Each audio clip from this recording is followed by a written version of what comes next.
Bonsoir et bienvenue à cette autre édition de Regard social sur Equinox Télévision. La consommation excessive et prolongée de l'alcool est à l'origine de 50 à 75% des cas de cirrhose du foie.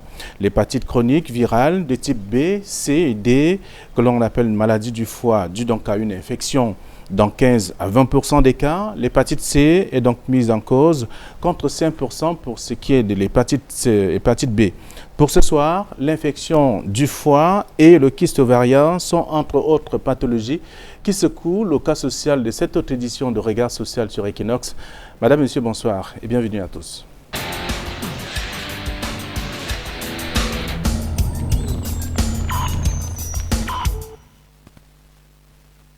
Nous, sur ce plateau, c'est une dame qui vit avec ces différentes maladies depuis plusieurs mois aujourd'hui, voire même des années, sans le savoir. Peut-être c'est après examen qu'elle découvre qu'elle est donc envahie par toutes ces pathologies. Ngolé Marie-Madeleine, bonsoir. Bonsoir. Et bienvenue. Merci. Vous avez une santé fragile depuis quelques mois. Oui, depuis 9 mois. Depuis 9 mois précisément. Oui, 9 depuis mois. le mois d'avril. C'est la date durant laquelle on vous a informé que vous étiez malade. Que j'ai constaté que j'avais un ballonnement. Un ballonnement de ventre. Oui. Oui. Et je suis partie à l'hôpital faire un check-up. Et on m'a demandé de faire l'échographie que j'ai fait. Et on m'a dit que j'ai une masse au niveau du bas-ventre. Et j'ai une infection du foie. Mais d'aucuns estiment que vous êtes enceinte. Oui. Il y a d'autres personnes qui disent que je suis enceinte, ceux qui ne m'approchent pas. Oui. Mais quant à ceux qui m'approchent, ce sont eux qui ont la bonne information. Donc, au point où je n'ai pas baissé les bras, je suis repartie faire un bilan général. Arrivé là-bas, c'est là-bas que, puisque là où j'ai d'abord fait l'échographie, on n'avait pas déterminé la masse. Et là où je suis partie faire le bilan général, comme m'avait dit que c'est un kyste ovarien et une infection de foie. Alors, qu'est-ce qui fait gonfler votre ventre? C'est le kyste ovarien ou c'est l'infection du foie? L'infection du foie, puisqu'on m'a dit que c'est de l'eau. Oui. Que c'est l'eau. Et depuis 8 mois, votre ventre ne cesse de prendre du volume. Oui. Oui. Et vous avez perdu beaucoup de kilos déjà? J'ai perdu, oui. J'ai perdu presque 10 kilos. Presque. Alors, vous découvrez tout ça après le décès de votre mari? Oui, après le décès 4 mois après le décès de mon mari. Oui. Et de mon papa aussi. Puisque mon mari et mon papa ont l'écart d'1 mois seulement. Donc c'est mon papa qui était d'abord décédé, après mon mari aussi. Alors, votre mari est décédé dessus de quoi? Mon mari est décédé de suite de... Comment on appelle ça? L'AVC. L'AVC, voilà. L'AVC. Comment vous le savez? Puisque on était couchés, il se lève directement pour aller au travail, il s'écroule. Et dès que je l'amène à la cantine, directement, il meurt. Sans maladie. Je pouvais dire que c'est quoi? On m'a dit que c'est l'AVC. Donc avant ça, il n'était pas malade? Il n'était pas malade. Il était en bon état, sans maladie. Il s'est levé comme ça un matin pour aller au travail, il s'est écroulé. Arrivé à la cantine, il est décédé. Alors aujourd'hui, vous êtes malade et que vous avez plusieurs maladies. On en a cité 2. Il y a sûrement une 3e pathologie. Oui, il y a aussi le rhumatisme. On m'a dit que j'ai aussi le rhumatisme général. On m'avait dit ça aussi à l'hôpital. Lorsque vous avez fait votre check-up? Non, quand j'avais fait le bilan général. Oui. Puisque quand j'ai fait le check-up, c'est là-bas où on m'avait demandé de faire l'échographie. En faisant l'échographie, j'ai vu que ce n'était pas bien déterminé. Il fallait que je comprenne au juste ce qui se passe dans moi. Je suis partie donc faire un bilan général. Puisque les examens qu'on m'avait demandé à la cantine, je ne pouvais pas. Je n'avais pas de l'argent. C'était tellement cher. on m'avait demandé de faire encore une autre échographie de 25 000, quelque chose que je n'avais pas. Je suis quittée là-bas, raison pour laquelle je suis partie faire un bilan général, au point où on m'a donné la détermination de toutes les maladies que je suis en train de citer. D'accord. Alors, est-ce qu'avant le décès de votre mari, vous étiez friande de boissons? Je veux dire, vous buviez quand même Non, pas du tout. Moi, pas de whisky, pas de bière? Pas de whisky, bref, pas d'alcool? Pas d'alcool. Vous buviez quand même, mais peut-être Si pas à l'essai? Oui, par mois, une bière. Par mois, une bière seulement. Au moment d'aller à la réunion, par mois. Je ne sais pas si ça peut nuire. Une bière en un mois seulement. Et comment vous vous retrouvez à avoir une infection du foie? Je ne sais pas. Je ne sais pas. Comment je me suis retrouvée avec cette maladie, je ne comprends même pas. Alors, depuis que vous êtes malade, vous êtes allé, vous avez pris des médicaments? Comment est-ce que vous vous entretenez? Comme je suis venue ici vous voir, après ça, j'ai du coup tourné, je suis partie à l'église, plutôt à l'église. C'est à l'église que je faisais les prières, on me donnait les petites astuces, les petites choses là-bas que je pouvais frotter sur moi et boire seulement. Donc ce n'est que la prière. Depuis tous les 9 mois là, ce n'est que je ne vis que de la prière. De la prière, de la prière, de la prière jusqu'à aujourd'hui. Oui. Et il y a amélioration, il y a changement, oui.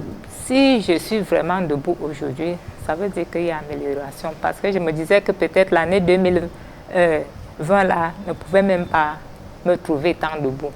Parce qu'à l'état que j'étais, je ne croyais pas qu'il pouvait me mettre debout jusqu'à aujourd'hui. C'est à cause de cette prière-là que je suis debout comme ça jusqu'à aujourd'hui. Mais votre ventre n'a pas cessé de prendre du volume? Oui. Il était moins ou plus que ça? Ça, c'était plus que ça. Le moment qu'il était venu, c'était plus que ça. Avec les astuces qu'on me donne à l'église, en prenant ça, ça essaye de baisser. Ça essaye de baisser. Donc, ça n'a plus le même volume qu'avant. Ça a un peu baissé. Alors, racontez-nous un peu une journée. Lorsque vous vous levez le matin, ou alors vous avez passé une nuit, elle est mouvementée, ou alors c'est une nuit calme? Comment vous vivez au quotidien? Pendant la nuit, comme je suis seule à la maison, pendant la nuit, je dors sans problème. Mais c'est vers les 5 heures que le ventre commence à me faire mal. Qu'est-ce que ça fait? Ça commence à tourner à l'intérieur. Et en tournant comme ça, quand je me lève pour prier, les douleurs partent. C'est comme ça que je vis. Le matin, je me lève, je fais mes petits travaux, je fais mes petites choses que j'ai à faire à la maison. Je reste comme ça. Oui, et ceux qui vous regardent, ceux qui vous ont vu lorsque votre mari était encore vivant et après le décès de votre mari, disent quoi? Que quelque chose a changé en vous ou vous êtes resté la même? Non. Ceux qui me voient aujourd'hui, surtout au quartier, disent que j'ai changé et que depuis la mort de mon mari, où on m'avait seulement lancé un sort, on ne connaît pas, parce que beaucoup de gens disent ça au quartier, que peut-être après la mort de mon mari, on m'avait lancé un sort. Raison pour laquelle je me suis retrouvée avec une maladie, toutes ces maladies sur moi. Et moi-même, je ne connais rien. Vous êtes allé au village, vous avez rencontré les membres de votre famille pour votre prise en charge. Qu'est-ce qu'ils disent? Pour ma famille, j'ai d'abord une famille tellement démunie. Non seulement démunie, j'ai déjà perdu beaucoup de personnes qui pouvaient faire un bras de fer par rapport à ce genre de problème. J'ai déjà perdu beaucoup de personnes au point où je n'ai que 2 sœurs qui me restent. Et ces 2 sœurs-là, tous ont les lourds de charge. Ma petite sœur, celle qui me suit, a 5 enfants avec 2 pères. ma grande sœur a 6 enfants avec 3 pères. Donc, je ne compte pas sur eux. Je ne peux pas compter sur eux. Et notre maman aussi est déjà aveugle. Je ne peux pas compter sur eux. Et votre belle famille, quand même, vous étiez mariée? Oui. Ma belle famille, depuis que je les ai informés, depuis le mois de mai, que je les ai informés que je suis comme ça atteinte, aidez-moi pour ne serait-ce qu'aller à l'hôpital, faire les examens. Personne n'a réagi. Donc je suis comme ça seule. Seule. Et vous vivez de quoi? Il y a les âmes de bonne volonté aussi au quartier. Il y a d'autres qui passent, qui me remontent psychologiquement et d'autres financièrement aussi. Quelqu'un peut passer comme ça. Comme avant, je me battais. Je faisais la vente ambulante. Je vendais les crevettes en brochette avant. Même du vivant de mon mari, je vendais. Même avant la maladie, si je continuais toujours à vendre. Donc, quand les gens me voient maintenant au quartier que je ne vends plus, ça fait tellement mal. Au point où, quand quelqu'un passe même devant ma porte, il me lance même 1 000 francs, même un 500, que défends-toi avec ça aujourd'hui. C'est comme ça que je vis. Et aussi, il y a une personne aussi qui m'avait donné un 10 000, au point où je ne pouvais pas rester comme ça sans manger. Il fallait que je cherche aussi, que je ne demande pas. Je suis partie acheter un sac de charbon auquel je me défends avec. C'est ça, c'est de ça que je vis.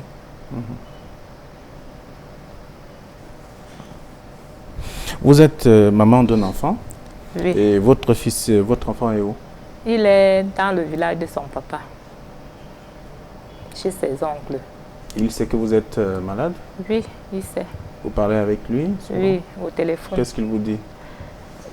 Il ne peut rien, puisque il a 15 ans. Actuellement, il a 15 ans. Il a dit qu'il ne peut rien. Et comme il est en train de fréquenter aussi, je ne veux pas qu'il monte ici et gâter l'école pour venir me suivre. C'est surtout c'est un garçon. Donc,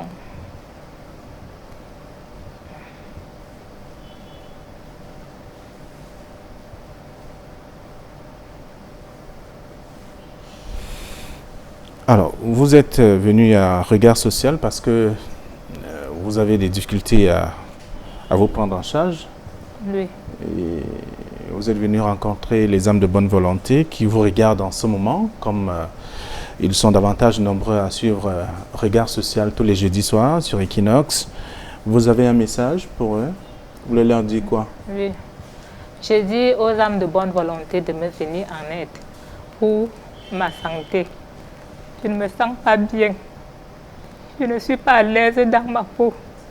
Je ne sais pas ce que je dois faire, qu'ils me viennent en aide. Je suis dépassée.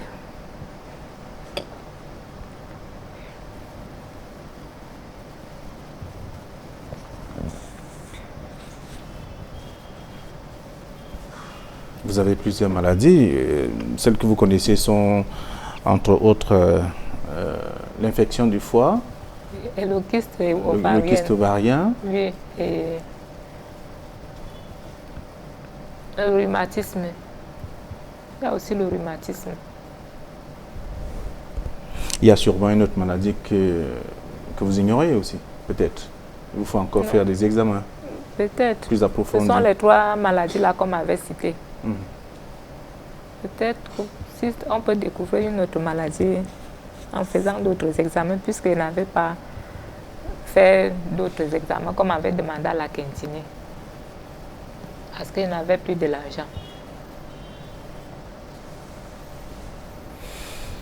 Ngolé, Marie-Madeleine est donc avec nous sur ce plateau. Vous l'avez constaté et vous l'avez écouté aussi selon en tout cas son quotidien. Elle est malade depuis un peu plus de 8 mois aujourd'hui. Difficile pour elle de pouvoir joindre les deux bouts. Depuis le décès de son époux, elle est tombée malade. Elle s'est rendue compte après des examens qu'elle souffre de plusieurs pathologies. Vous avez également écouté son témoignage et aussi l'équipe de reportage de Regard Social est allée dans son environnement immédiat, découvrir comment est-ce qu'elle vit et avec qui, ce qu'elle mange au quotidien, est-ce qu'elle peut quand même passer une journée entière ou normale comme bien d'autres aussi. Autant de questions, mais avec des éléments de réponse que vous retrouverez donc dans ce reportage qui a été tourné avec la caméra de Danny Warren The2. Et juste après, nous allons accueillir nos experts. Souffre dans sa chair depuis plusieurs mois. Alors qu'elle tutoie la quarantaine, Marie-Madeleine Ngolet a vu sa vie basculer au lendemain de la mort de son époux. J'ai perdu mon mari en novembre 2019.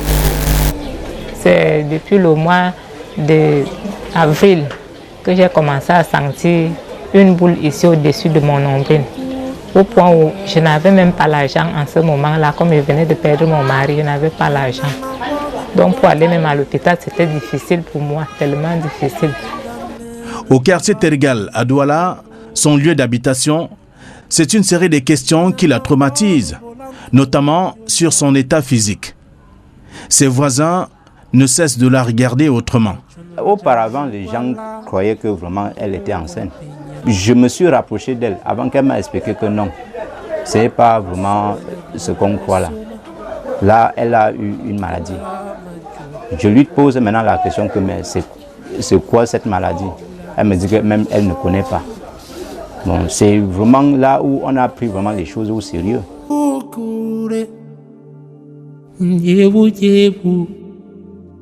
Marie-Madeleine qui appente les...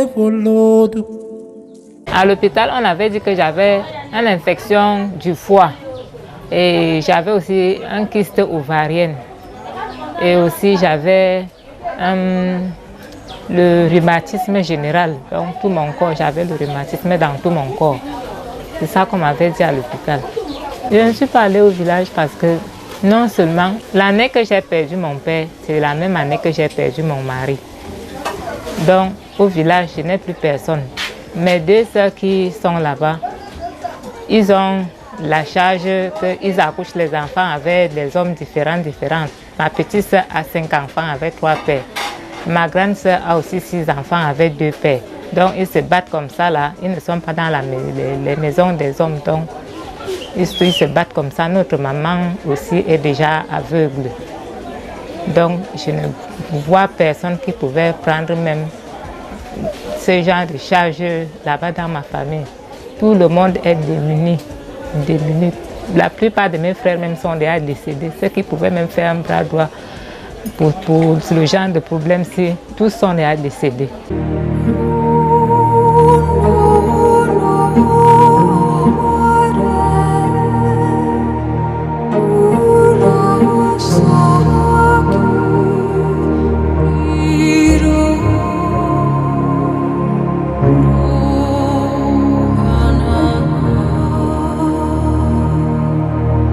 L'extrême pauvreté qui l'anime depuis plusieurs mois, voire des années, ne lui a jamais donné la possibilité de se prendre en charge.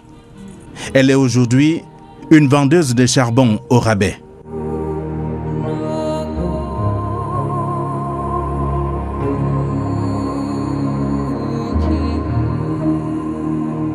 Son seul espoir est accroché sur la parole de Dieu.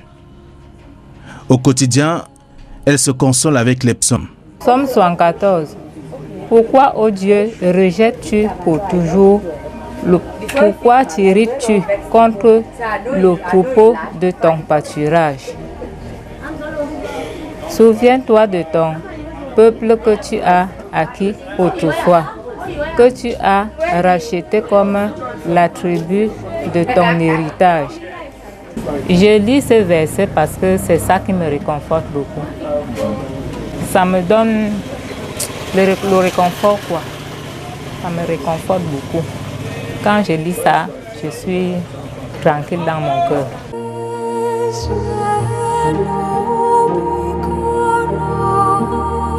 Au fil des jours, Marie-Madeleine fond comme une bougie. Son ventre ne cesse de prendre du volume.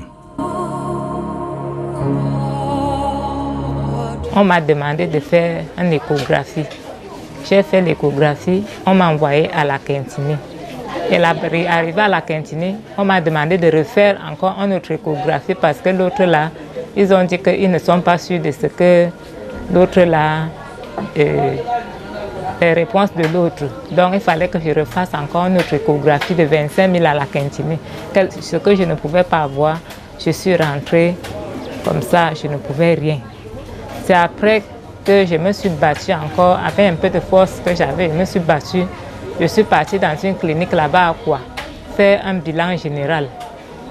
Donc c'est à travers ce bilan général qu'on m'avait dit que j'avais l'infection du foie et le kyste ovarien et le rhumatisme dans tout le corps.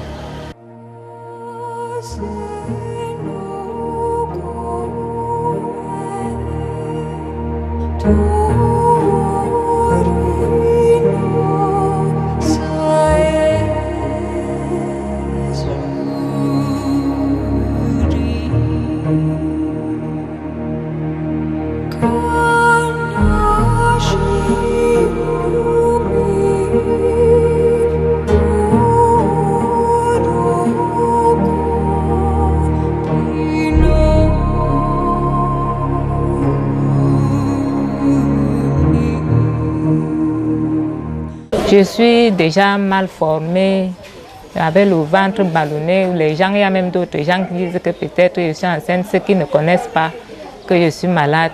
Ils me demandent que oh, tu es maman, tu es comme ça, tu es enceinte alors que ton mari est déjà décédé. Je leur dis seulement que oh, vous ne voyez pas que ce n'est pas la grossesse, ça là, c'est une maladie. Et voilà donc le quotidien de Marie-Madeleine qui est avec nous toujours sur ce plateau. Après cette première partie qui a été consacrée à son témoignage, elle nous a révélé beaucoup de choses. Vous aurez d'ailleurs l'occasion de l'écouter à nouveau après des questions qui lui seront sans doute posées par nos invités qui sont également avec nous sur ce plateau. Dr Olivier Ndamkou, Nana, bonsoir et bienvenue. Bonsoir Flavien. Vous êtes médecin spécialiste du VIH-Sida et IST, ex-chef de service des urgences de l'hôpital gynéco-obstétrique et pédiatrique de Yassa Douala. Vous êtes en année de thèse de médecine légale. Je préfère me limiter à ce niveau. Tout ça, c'est pour vous, en fait. C'est pour moi. Merci, M. Vous avez suivi le reportage, le commentaire, j'allais dire les explications du cas social de ce soir. Avec une oreille bien fine. Oui, qu'est-ce que ça suscite en vous dire? Je vais dire en tant que médecin, je vais dire que ça ouvre beaucoup de champs en réalité, parce que ce que dit notre patiente, ça ouvre beaucoup de champs, c'est-à-dire il faut explorer plusieurs organes à la fois, en particulier la sphère gynécologique, la sphère hépatique et puis regarder aussi est-ce qu'il n'y a pas un autre problème qui est hors de ces sphères-là. Donc ici, ça suscite vraiment des investigations, d'autres investigations complémentaires pour avoir un diagnostic de certitude et mettre le cap sur la prise en charge. D'accord. Vous allez davantage nous expliquer tout à l'heure, de par votre expérience donc VIH, SIDA et IST. Nous parlerons de cela puisqu'elle souffre d'une infection du foie. Vous allez aussi nous édifier sur cette question. Docteur Ndomo Bertrand Magloire, bonsoir. Bonsoir Flavien. Bienvenue, je vous souhaite une merveilleuse année 2021. Vous êtes sociologue, engagé pour les changements sociaux et enseignant d'université. Il y a bien d'autres casquettes que j'oublie aussi. Bien évidemment. Merci d'être venu sur ce plateau. C'est moi qui vous dis merci. Merci aussi à nos millions de téléspectateurs d'être au rendez-vous de ce soir. Et bien évidemment, comme vous avez dit, il y a plusieurs casquettes. On est enseignant avec un nouveau chantier aussi sur l'accompagnement des jeunes à l'insertion professionnelle. Parce que vous voyez, comme le problème, comme nous allons le voir tout à l'heure, c'est un problème de déstructuration d'une société. Et le chantier sur lequel j'ai décidé de m'engager, c'est qu'avec étant enseignant pendant plusieurs années, j'ai constaté qu'il y avait un réel problème d'insertion des jeunes dans le monde du travail. Et puis je me suis dit, si en plus de les former, comme nous les formons dans l'amphi, on les accompagne un peu à élaborer des projets professionnels, à se préparer pour entrer dans le monde du travail, de manière à ce que quand ils s'engagent, qu'ils essaient de transformer un peu les familles, pour que les familles soient plus aussi précaires que ça.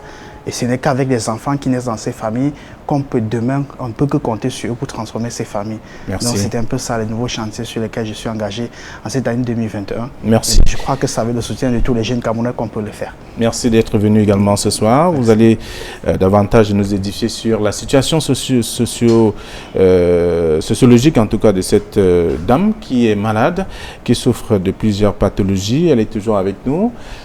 Également avec nous sur ce plateau, docteur Honoré de Balzac et Mapi. Bonsoir. Bonsoir Flavien, bonne année à tous les copanélistes, bonne année madame, bonne année à tous les spectateurs et toutes les spectatrices de Equinox. Et voilà, de regard social précisément. Alors vous êtes gynécologue obstétricien. C'est exact. Et lorsqu'on parle de kyste ovarien, vous vous dites ça c'est mon domaine. C'est vrai, cela relève de la gynécologie, mais comme l'a dit docteur Nana, ici il y a plusieurs ouvertures. Le cas de notre sœur d'aujourd'hui pour ce diagnostic des masses abdominales. Je pense qu'il faut voir le problème sous cet angle-là. Essayer de comprendre exactement qu'est-ce qui entraîne l'augmentation du volume de l'abdomen. Est-ce que c'est effectivement un kyste de l'ovaire, comme on dit, tumeur ovarienne, disons ça comme ça? Est-ce que c'est une pathologie du foie avec augmentation du volume de l'abdomen et ascites? Est-ce que c'est une tumeur qui provient de l'utérus? Est-ce que voilà un peu ce quoi est-ce qu'on va essayer de voir qu'est-ce qui gêne notre cas de ce jour. D'accord. Alors, puisque vous avez la parole, vous la gardez. On constate bien qu'à travers son récit, ses explications et également le reportage qui a été fait, qu'elle souffre depuis un peu plus de 8 mois aujourd'hui. Tout cela est découvert après le décès de son époux. Donc 4 mois après le décès de son mari. Ce sont tout simplement des circonstances. Ce n'est pas forcément le décès de l'époux qui a provoqué la maladie. Peut-être que même si son époux n'était pas décédé, le problème devrait se poser. Peut-être que la baisse de l'immunité due au choc qu'elle a perçu, dû à ces 2 événements tristes qu'elle a eus, cela a dû entraîner une baisse de l'immunité et que les maladies qu'elle avait en dessous se soient exprimées. Voilà à peu près comment est-ce qu'on peut, le rapport qu'on peut établir entre ce qu'elle présente aujourd'hui et ces événements-là. Donc, c'est vrai, ce sont des pathologies qui surviennent peut-être dans une situation de démunis, de personnes qui sont démunies, ce qui fait qu'on ne peut pas rapidement poser un diagnostic, parce que là, ce sont des maladies qui, prises à temps, je pense qu'on pourrait faire quelque chose. Maintenant, je le dis encore, il est important de comprendre exactement ce qu'elle a dans le ventre. Est-ce que c'est véritablement une tumeur ovarienne? On a dit kyste, parce qu'on utilise beaucoup plus ces expressions-là. Est-ce que c'est une tumeur ovarienne? Est-ce que c'est une tumeur au niveau du foie? Est-ce que c'est ce qu'on appelle par exemple une cirrhose du foie qui entraîne une ascite, c'est-à-dire une sécrétion d'eau qui va entraîner une augmentation du volume de l'abdomen? Et ça, je pense qu'il y a beaucoup d'examens qui devraient être faits pour pouvoir étayer. Je suis quand même embêté parce que c'est des choses qu'on aurait pu faire. J'ai entendu dire qu'elle a fait une échographie pour laquelle le médecin n'était pas d'accord et qu'il nous manque une autre de 25.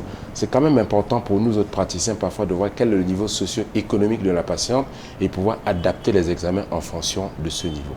Et justement, d'aucuns ont estimé qu'elle était enceinte. Et quand on constate que ça fait plus de 8 mois, qu'elle a toujours la même,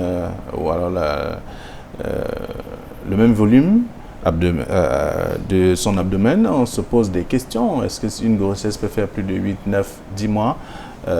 C'est difficile de le penser. Je pense que nous avons déjà une situation pareille sur au cours de cette émission. Je crois quand même qu'on a fait une échographie. Même celui qui n'est pas entraîné à l'échographie aujourd'hui peut faire le diagnostic d'une grossesse évolutive. Ça, je pense qu'il faut écarter l'hypothèse de diagnostic, même si sur le plan symptomatologie, ces masses-là parfois peuvent avoir les mêmes effets. C'est-à-dire que déjà, peut-être qu'elle n'a pas eu ses règles depuis un certain temps, c'est en ce moment-là qu'il faut parler de grossesse, les kystes ovariens auront aussi parfois ce symptôme-là, c'est-à-dire que c'est dans un contexte d'absence de règles, ce qu'on appelle l'aménorrhée, et que la grossesse aussi, ça va suivre dans ces circonstances. Mais très rapidement, on va déblayer ça en disant non, ceci, c'est pas la grossesse. D'autant plus qu'une échographie a été faite. J'ai dit tout à l'heure que ça posait le diagnostic des masses ovariennes, parce que je le dis a posteriori, étant donné qu'on a déjà fait un certain nombre d'examens. Mais si on l'avait vu au début, je pense que la première chose, quand on regarde une femme qui a un volume aussi important, la première chose à laquelle on va penser, c'est bien évidemment qu'elle est enceinte. D'accord. Alors, docteur Olivier Ndamkou Nana, Oui, vous la voyez, vous la regardez, elle est juste à côté de vous.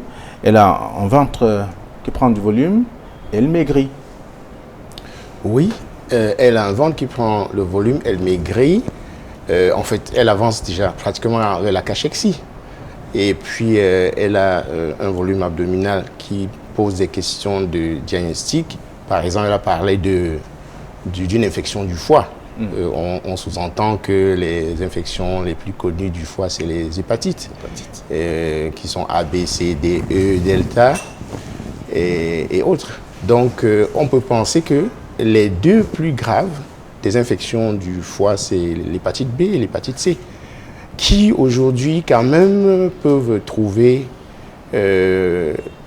des solutions, en particulier l'hépatite C qui est déjà vaincue et l'hépatite B qui aujourd'hui pratiquement est quand même gérée avec des médicaments qui sont là, on contrôle l'infection. Mais maintenant, comme le docteur Emapi l'a dit, il faut faire très attention parce qu'on peut être en face d'une situation où le foie pratiquement développe par exemple une tumeur à partir des cellules germinales du foie, en particulier les cancers hépatocellulaires, et ou alors même d'autres situations comme les cirrhoses qui vont développer une hypertension portale et donner une diapédèse de liquide dans l'espace abdominal. Donc, je voudrais peut-être avec vous, puisqu'elle est avec nous également, elle a dit qu'elle ne buvait pas, ne prenait pas d'alcool avant.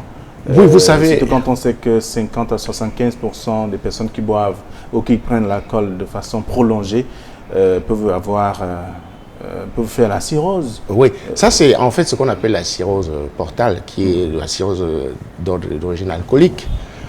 Portale parce que, en fait, vous savez, le foie c'est un laboratoire et tout ce qui est pris par la bouche et qui descend dans le tube digestif est absorbé dans le foie lorsqu'elle est raffinée. Elle s'absorbe d'abord dans le foie. Le foie c'est un laboratoire.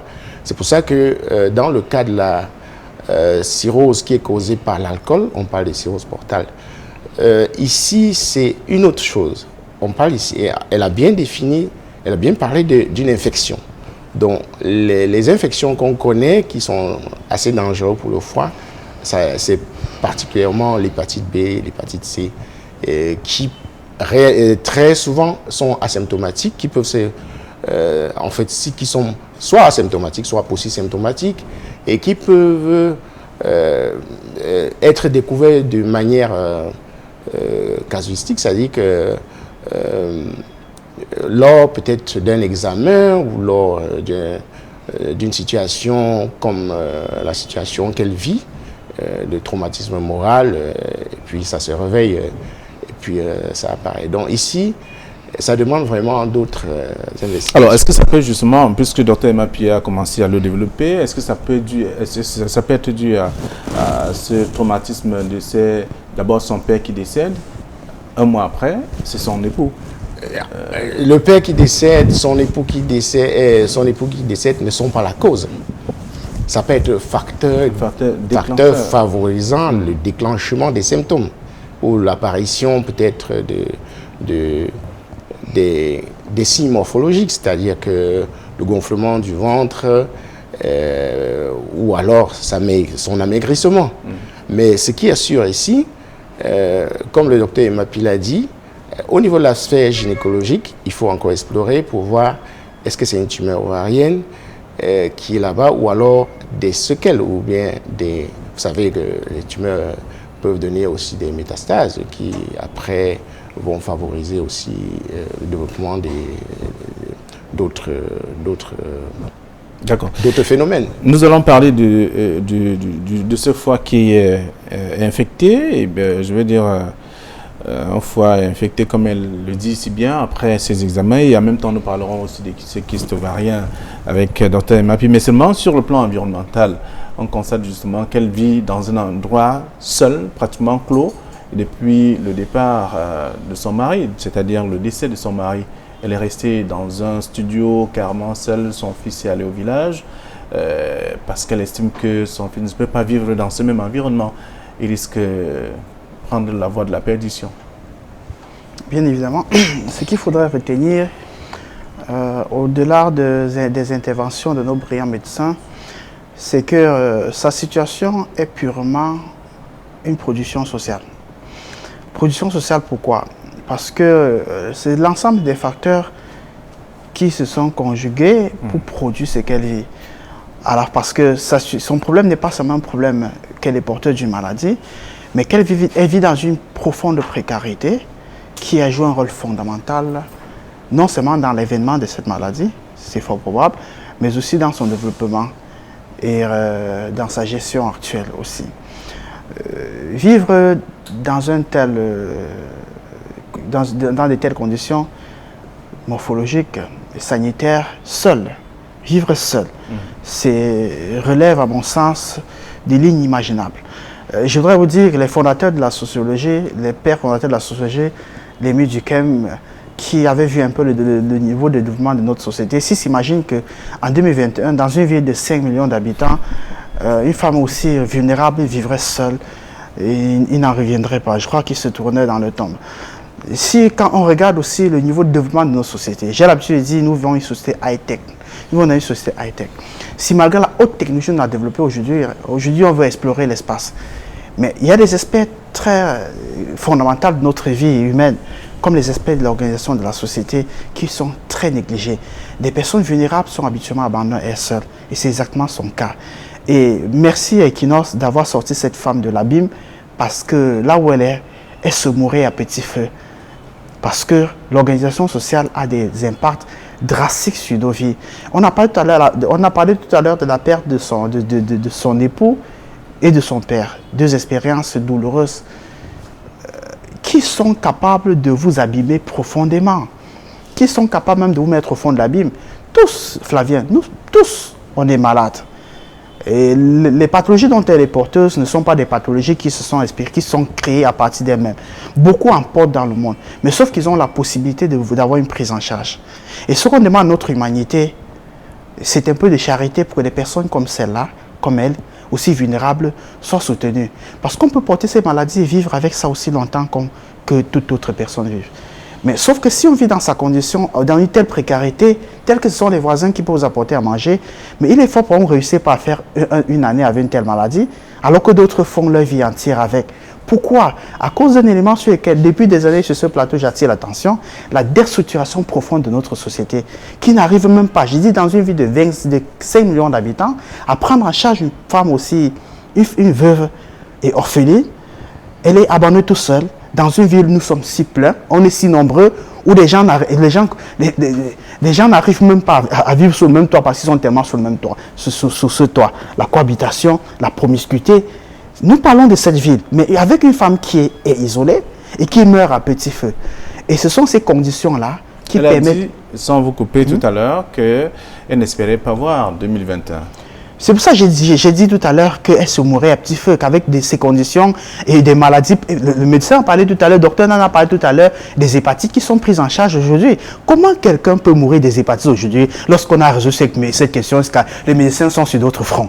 Mais si la médecine a proposé une solution, mais à chaque société de s'arranger, à la rendre disponible auprès de tous ceux qui en souffrent. Alors, elle oublie le chemin de l'hôpital et se retrouve... à l'église. Bien évidemment, ça ne me surprend pas. Parce que dans une telle précarité, des personnes abandonnées elles seules, n'ayant pas accès aux soins sanitaires, n'ont qu'un seul recours, l'église. Et de plus en plus, j'attire aussi l'attention.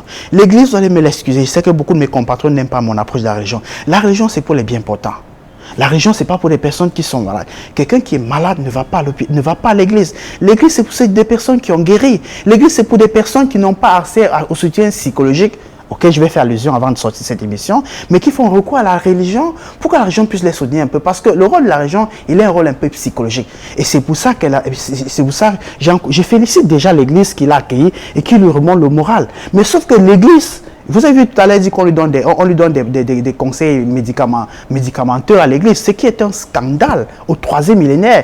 Il n'y a pas de conseils médicaux à donner dans une église. L'église, c'est une communauté de personnes qui se soutiennent les uns les autres. Mais sauf que les techniciens de la maladie, ils le sont à l'hôpital. Et il faut que les personnes qui sont en souffrance aient accès à l'hôpital. Et ça, la principale cause de ce que nous vivons aujourd'hui, Flavien, c'est une société profondément déstructurée. Et ça, je vous ai parlé tout à l'heure de mon chantier nouveau, fabriquer les hommes pour prendre en charge, réorganiser ces sociétés.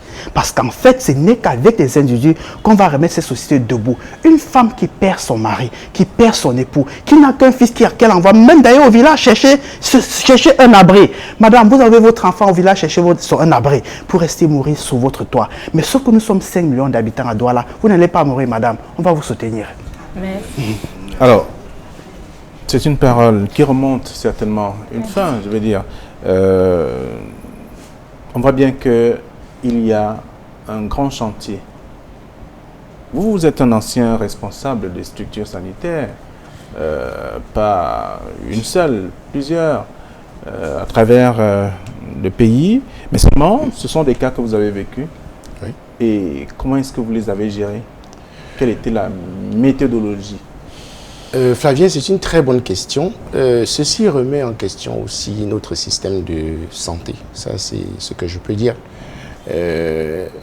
Ici, il faut faire intervenir un autre système de santé. Ça, vous savez que le beach, maintenant, c'est la santé universelle. C'est-à-dire que s'il y avait un système de santé qui prenait en charge globalement tout le monde, quelque chose comme ça ne pouvait pas traîner. Bon, maintenant, il faut humaniser le système de santé. Notre système de santé est encore un système de santé qui se cherche, qui n'est pas encore humanisé. On espère qu'avec les temps qui viennent, on va trouver quelques solutions. On parle déjà de l'humanisation des soins. L'humanisation des soins, je crois que ce n'est pas tout le monde qui a accès aux soins, parce qu'il faut reconnaître que notre société ne gagne pas beaucoup. Notre société est faite de pauvres. Et ces pauvres, ne gagnant pas beaucoup, n'arrivent pas à supporter le coût des soins. Nos coûts de soins sont élevés par rapport au niveau de notre vie, de notre niveau de vie. Premièrement, c'est déjà que nous ne fabriquons rien. Nous ne fabriquons rien. Et quand nous ne fabriquons rien, ça veut dire qu'on les achète, on les importe. Du coup, il y a une plus-value et puis ça coûte cher. Par rapport à ce genre de cas, lorsque moi j'ai travaillé dans le MBAM, dans Andikinimeki, par exemple, à Makénéné, j'étais très souvent surpris de rencontrer plusieurs cas de carcinome hépatocellulaire.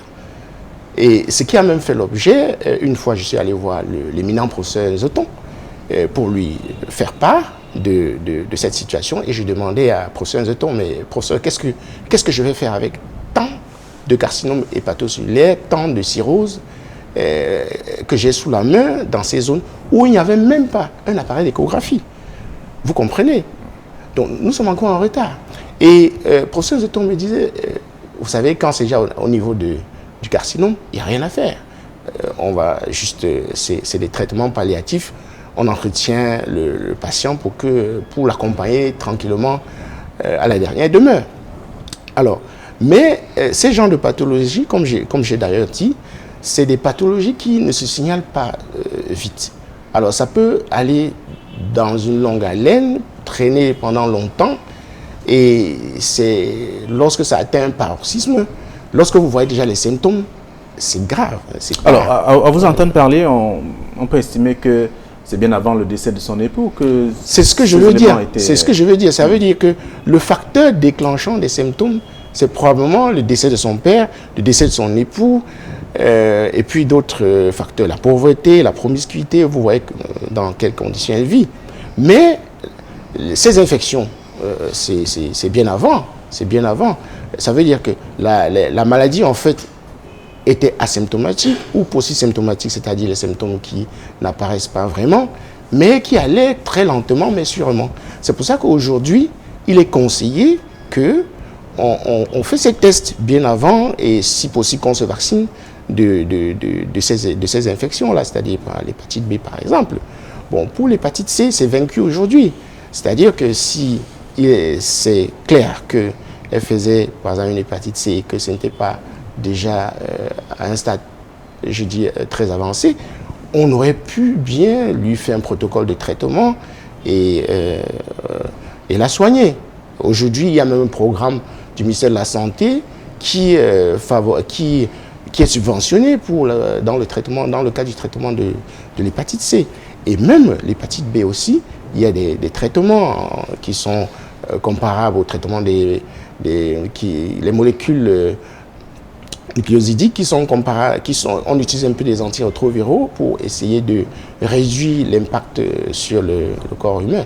Donc, il est inadmissible que si c'est le cas de ces deux hépatites-là, qu'elles puissent en souffrir encore. C'est le système de santé qui n'est pas correct. Alors, le sociologue questionne justement cette politique au Cameroun qui a subventionné, vous l'avez évoqué, ces pathologies là où la prise en charge des hépatites, ça devrait être l'hépatite B au Cameroun, mais on continue de découvrir des personnes qui vivent encore avec cette maladie. Et dans son cas, par exemple, où elle n'est pas allée à l'hôpital, où elle pratiquement ignoré le chemin de l'hôpital, pas parce qu'elle l'a voulu, mais parce qu'il lui manque des moyens. Alors, autre maladie, c'est le kyste ovarien. Ça sort d'où? Alors, une bonne question, où sort le kyste ovarien? Ce sont des maladies de l'ovaire, je l'ai dit tout à l'heure, parce que ça vient de l'ovaire, qui, pour une raison ou pour une autre, va se mettre à pousser. Ce n'est pas dû à un microbe, ce n'est pas une infection comme on en voit peut-être au niveau du foie. C'est tout simplement une désorganisation structurelle de cet organe qui est assez important chez la femme. Alors, quand on fait des examens, on peut découvrir. On peut aussi le découvrir simplement parce qu'on a un certain nombre de symptômes. Parce qu'on a mal au ventre, parce qu'on n'a plus ses règles, parce qu'on a des règles douloureuses et qu'on va à l'hôpital et qu'on fait une échographie. L'échographie aujourd'hui, c'est un examen qui est quand même assez cible. On peut faire le diagnostic de ces maladies assez précocement avant que cela ne prenne de volume. Alors, il faut distinguer donc au niveau de ces ovaires-là deux types de tumeurs, deux types de kystes. Il y a ce qu'on appelait des tumeurs bénignes et des tumeurs malignes. En fonction de l'évolution, il y a quand même un certain nombre de traitements qu'on peut opposer à ces deux types de tumeurs, de ces deux types de kystes, parce que beaucoup de gens connaissent ça sous le nom de kyste. J'ai parlé de kyste qui peut être bénin, de kyste qui peut être malin. Parmi l'une de ces kystes, de ces tumeurs bénignes, il y a ce qu'on appelle, il y a une particulière qui prend beaucoup de volume comme celle-là, c'est ce qu'on appelle des tumeurs de Demosmek, qui va associer également à ça, pas une maladie au niveau du foie, mais plutôt une atteinte au niveau des poumons, beaucoup plus ce qu'on appelle une pleurésie. Ça va aussi entraîner une sécrétion d'eau dans le ventre. Je pense que dans son exposé tout à l'heure, elle a dit qu'il y a aussi de l'eau dans le ventre. C'est une tumeur qu'on peut facilement traiter. C'est vrai, ce sera par intervention chirurgicale, mais ce n'est pas des choses assez... c'est pas une tumeur maligne. Maintenant, si c'est une tumeur maligne, ça c'est un autre problème. Mais pour y arriver, il est quand même important qu'on puisse faire un diagnostic, c'est-à-dire qu'on aille à l'hôpital et qu'on fasse des examens qui seront beaucoup plus approfondis et qu'on puisse déterminer effectivement, est-ce que c'est une tumeur au niveau de l'ovaire? Oui, c'est une tumeur ovarienne. Quelle est dans sa nature? Est-ce que c'est une tumeur bénigne? Est-ce que c'est une tumeur maligne? Et quand on aura fait ces distinctions-là, on pourra alors à ce moment-là donner un traitement. On pourra alors avoir une suite. On pourra dire, on prend cette direction, on prend une telle autre direction. Voilà des éléments. On devrait quand même, on veut bien comprendre la manifestation de cette maladie chez la femme. Est-ce que c'est cette manifestation qui aboutit au gonflement du ventre? Non. Ou alors c'est l'infection du foie? J'ai dit tout à l'heure, quels sont les signes essentiels d'une tumeur de l'ovaire? C'est l'absence de règles, c'est-à-dire elle ne voit plus ses règles. c'est peut-être parce que quand elle a les règles, elle a mal. C'est peut-être parce que ça a pris du volume, ce qui fait qu'elle a mal en dehors ou bien en dehors des règles. Et en ce moment-là, on peut évoquer ce genre de situation. Maintenant, quand on a fait le diagnostic, ou bien que le diagnostic n'a pas été fait parce qu'on n'est pas allé à l'hôpital, c'est clair que la maladie va évoluer. Ça va prendre du volume, ça va prendre du volume et ça va entraîner d'autres complications. La complication, cela peut être une compression au niveau des vaisseaux. Ça, on va voir les membres inférieurs qui vont gonfler. Cela peut être une torsion, et ça fait très mal. Cela peut être une compression au niveau de la vessie, ça va entraîner d'autres problèmes, c'est faire pipi tout le temps ou même ne pas faire pipi, ou entraîner un autre problème au niveau des reins, qu'on va appeler une hydronéphrose. Cela peut être une compression au niveau du rectum, en ce moment-là on va avoir des constipations, ce sont des fausses constipations, simplement parce qu'on ne pourra pas aller au sein tout à fait normalement. Ce n'est pas une constipation physiologique, mais ici c'est une constipation mécanique. Bref, il y a beaucoup de complications que cela peut entraîner. Mais aussi autre chose que cela peut entraîner, c'est un amaigrissement. Ça, il a dit tout à l'heure, le docteur Nana a dit tout à l'heure qu'on est dans un état de cachexie. Oui, c'est vrai. On va observer une très grosse fonte pondérale. Et ça, voilà les signes qu'on peut avoir. On peut avoir une altération de l'état général, c'est-à-dire qu'on est fatigué, on n'a pas la force de pouvoir faire ci ou pouvoir faire cela. Cela peut aussi entraîner une anémie, simplement parce que, oui. Et à quel moment on devrait s'inquiéter? Mais non, si je prends le cas de, si je prends son cas, je pense qu'il faut s'inquiéter déjà. Je pense qu'il faut aller quand même assez vite pour comprendre exactement qu'est-ce qui ne va pas. En règle générale, et ça malheureusement, nous avons pris cette habitude-là, on ne s'inquiète que quand c'est grave. C'est pour ça qu'il faut aller très rapidement, faire rapidement le diagnostic et prendre des mesures appropriées pour pouvoir limiter.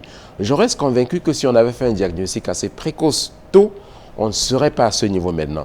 Malheureusement, ça va entraîner beaucoup plus de dépenses qu'il en fallait, alors que parfois, des petits comprimés qui ne coûtent que 1000 francs pouvaient permettre de régler le problème. Voilà la grosse difficulté qu'il y a parfois dans ce genre de choses. Alors aujourd'hui, elle a ces deux pathologies, puisque ce sont les seules que nous avons comme que nous supposons. Voilà, après notamment ces déclarations, elle dit avoir rencontré les médecins et après les examens aussi. Alors les deux créent forcément un choc et qui contribue à cette dégradation qu'on observe. Oui, et la dégradation est encore plus grave parce qu'elle ne compense pas. Vous comprenez qu'avec un syndrome en fait paranéoplasique, comme celui-là, amaigrissement, anémie, et puis elle ne s'alimente pas bien. Vous comprenez qu'elle perd beaucoup parce que les tumeurs qui sont là ont leur métabolisme qui intoxique le corps. Et puis, elle ne mange pas bien. Donc, ça fait une double perte. C'est-à-dire, au fur et à mesure, elle se désagrège, elle perd du poids.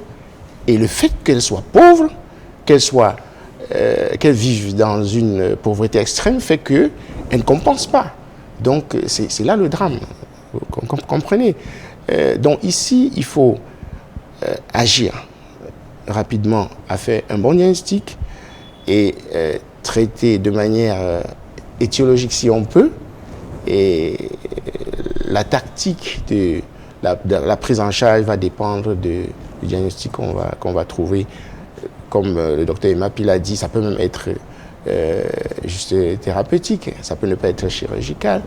Et pour le foie, par exemple, sous d'autres cieux, on peut aller jusqu'à faire la transplantation du foie, sous d'autres cieux. Donc ici, chez nous, c'est encore le rêve. Quand on commence à parler sous d'autres cieux, on se dit c'est un long chemin. C'est un long chemin. Un long chemin.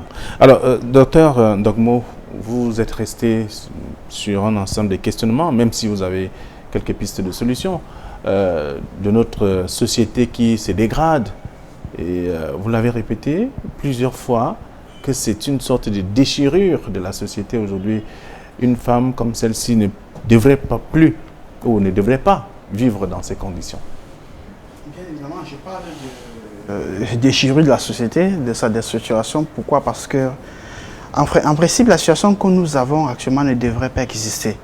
Pourquoi? Parce que elle est porteuse des pathologies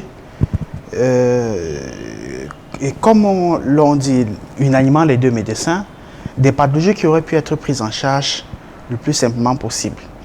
La déchirure de la société vient de ce qu'il y a une subvention des hépatites. Et il y a une disponibilité d'un médicament de 1000 francs au début de la pathologie. Maintenant, sauf que elle n'a pas l'information. Elle n'a pas l'information, elle n'a pas la culture. Donc, la société n'est pas organisée de telle sorte que les personnes qui souffrent aient toutes les informations nécessaires pour pouvoir avoir accès aux soins. Parce que, voyez-vous, nous souffrons tant dans notre société, nous avons des cas aussi graves dans notre société à cause donc de cette composante de notre société, de cette partie de notre société, d'une société sans dessus-dessous. Les médicaments ont été subventionnés, donc ce qui fait qu'avec ces hépatites, elle pourrait avoir facilement accès aux soins. Maintenant, mais vous avez quand même relevé quelque chose, oui, l'ignorance. Oui, bien sûr, c'est l'ignorance, c'est parce qu'elle ne connaît pas. Maintenant, il y a un autre élément qui entre en scène, et ça, j'ai mis l'accent dessus, parlant de la composante psychologique. Lorsqu'elle perd le père, elle perd l'époux, elle est totalement ébranlée. Mais quand on est dans une telle situation, quand on vit de tels traumatismes dans la vie, mais tenez-vous tranquille, on est capable même d'oublier qu'il faut manger. Donc on peut être malade, mais on est tellement destructeur en soi qu'on n'arrive pas à avoir la lucidité nécessaire pour dire je dois aller au moins me faire consulter en payant mon carnet à 700 francs comme ça se fait dans beaucoup de nos hôpitaux parce qu'on est branlé. Et c'est pour ça qu'aujourd'hui de plus en plus j'insiste sur la nécessité pour des personnes qui subissent des traumatismes, des situations difficiles dans leur vie, perte d'un être cher par exemple, de se rapprocher de l'hôpital pour poser leurs problèmes. Parce que beaucoup de ceux qui ont des chocs pareils dans notre vie, dans notre société, ils se disent qu'ils peuvent les gérer tout seuls. Se rapprocher de l'hôpital, je parle du psychologue. Oui, naturellement. Oui, pour avoir accès au psychologue. Parce que voyez-vous, si vous c'est gratuit ou alors ce n'est pas gratuit. Bon, c'est aussi l'opportunité d'interpeller aussi les psychologues de notre pays, les formations hospitalières de notre pays, pour qu'on mette à la disposition des patients des psychologues. L'Université de Douala, pour ne citer que celle de la vie dans laquelle nous sommes, forme chaque année des dizaines de licenciés, des masters en psychologie. Et on a déjà quelques cliniques sur place. On a des hôpitaux comme l'hôpital Lakensi, l'hôpital général, où on peut les prendre en stage et puis leur donner des formations complémentaires qui sont des formations pratiques pour qu'on ait des services de psychologie. C'est ça que j'appelle déstructuration d'une société. Parce qu'on ne manque en fait de rien. Quand moi, en tant que sociologue, j'analyse profondément notre société, je me rends compte qu'en fait, on ne manque de rien. Mais le gros problème, c'est quoi? C'est une société sans dessus-dessous. Parce que j'ai dit, chaque hôpital peut avoir un psychologue. Parce que nos universités en forment suffisamment. Il manque quoi? Il manque seulement des praticiens qui prennent ces enfants bourrés de théories à l'hôpital pour leur apprendre des petits trucs pour qu'ils puissent recevoir une femme qui, en une année, a perdu à la fois père et pour pouvoir la guérir, pour pouvoir lui redonner une certaine stabilité, de sorte que sa vie redevienne une vie normale. Parce que l'un des gros problèmes dans notre pays, c'est que les personnes n'ont pas de vie normale. Et la vie normale, c'est quoi? C'est un être humain. J'ai l'habitude de dire que j'ai créé un concept avec un contenu particulier, c'est celui de l'humanité. L'humanité de l'homme entendu comme la capacité d'un être humain à pouvoir scruter son environnement en permanence, à diagnostiquer les problèmes qu'ils y rencontrent et apporter la solution. L'être humain dispose d'un potentiel inestimable en termes d'analyse de l'environnement pour apporter des solutions. Et ce que j'interpelle notre société à faire, c'est qu'on apprenne à le faire. Et qu'une femme comme c'est qui en une année perd époux et père, qu'elle puisse guérir de cette situation et avoir la lucidité nécessaire pour aller du moins à l'hôpital général, à l'hôpital Lakensi. Beaucoup de personnes disent qu'ils fuient l'hôpital Lakensi parce qu'il y a beaucoup de monde, parce qu'il y a des rangs. Mais je dis, mais attends, si vous n'avez pas d'argent pour aller en clinique, ayez au moins le temps pour aller vous asseoir. Même ça dure 3 jours. Même ça dure 3 jours d'aller s'asseoir au banc à l'hôpital Lakensi. Les médecins disent que nous sommes des patients, c'est-à-dire que lorsqu'on va, on doit attendre. Bien sûr, on doit attendre. Ça vaut la peine d'attendre que d'aller rester à la maison et mourir. Mais sauf que pour qu'elle puisse faire ça, il fallait donc qu'elle ait toute cette lucidité nécessaire pour le faire. Et la prise en charge des personnes qui vivent dans la précarité totale comme elle. Mais je vous assure, Flavien, nous vivons dans un monde immensement riche. Je parle un peu de notre cas, de la situation locale, notre pays. À l'échelle mondiale, c'est presque le même problème. Il y a certaines catégories d'individus sur Terre, on a l'impression qu'elles sont venues accompagner des autres. Lorsque vous avez une femme qui... Lorsque vous avez une femme qui a perdu son époux et puis son épouse et qui a sombré dans la dépression totale comme c'est son cas, mais nous avons tant de personnes autour. Pourquoi ne pas organiser les solidarités sociales comme ce qu'on est en train de faire actuellement? Voyez-vous, Flavien, vous avez pu sortir une femme qui était au bord, aux portes de la mort. Nous sommes en train de lui redonner vie.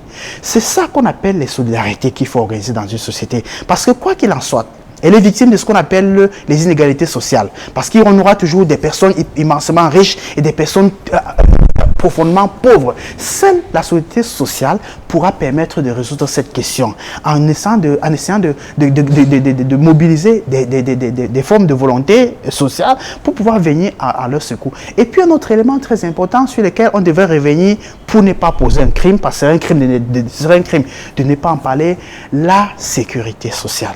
La sécurité sociale, donc l'acteur majeur est l'État, j'en parle toujours, il faut renforcer les capacités de l'État. Il faut renforcer les capacités de l'État. Parce que nous vivons dans une société profondément pauvre. L'État social, je voudrais dire que l'État social, si nous n'en avons pas, c'est le chaos total. Parce qu'il y a plein de femmes comme ça qui n'ont qu'un seul mari, qui meurt et part avec tout. Et emportent même eux-mêmes.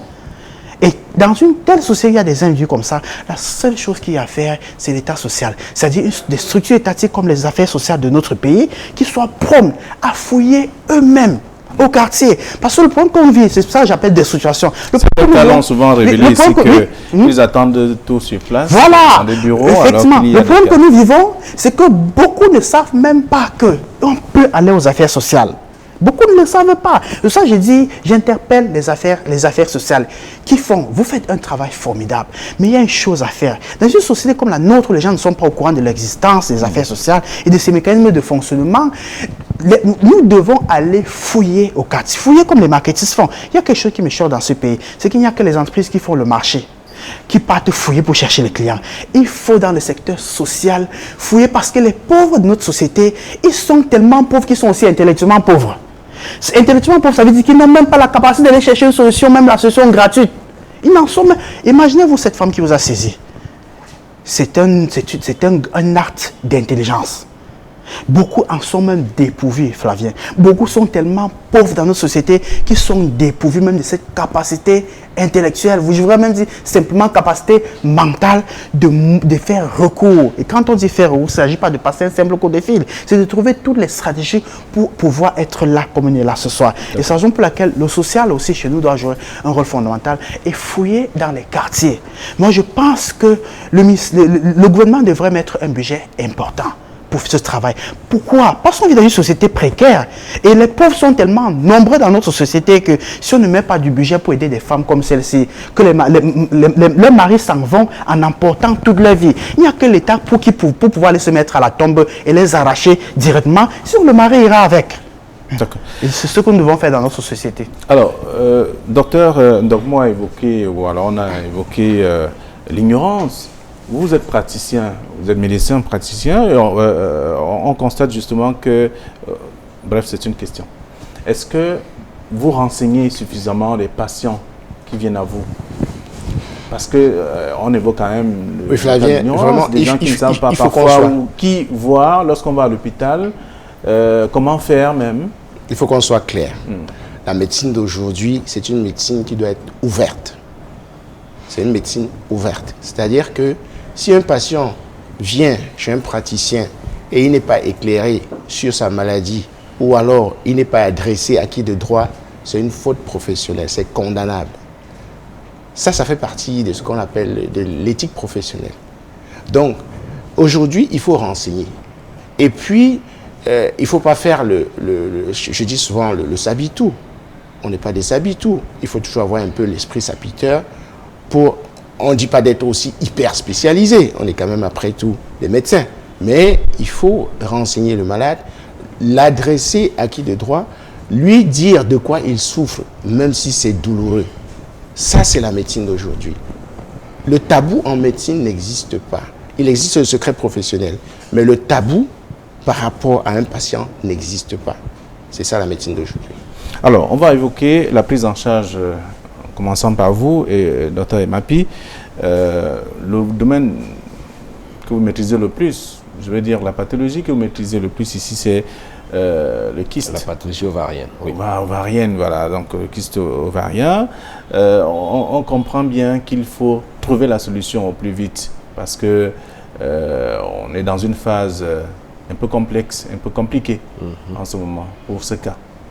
Oui, je tiens encore à dire qu'il y a une phase qui est très importante ici. Je pense que Dr Nana il est d'accord avec moi, c'est déjà de faire un diagnostic précis.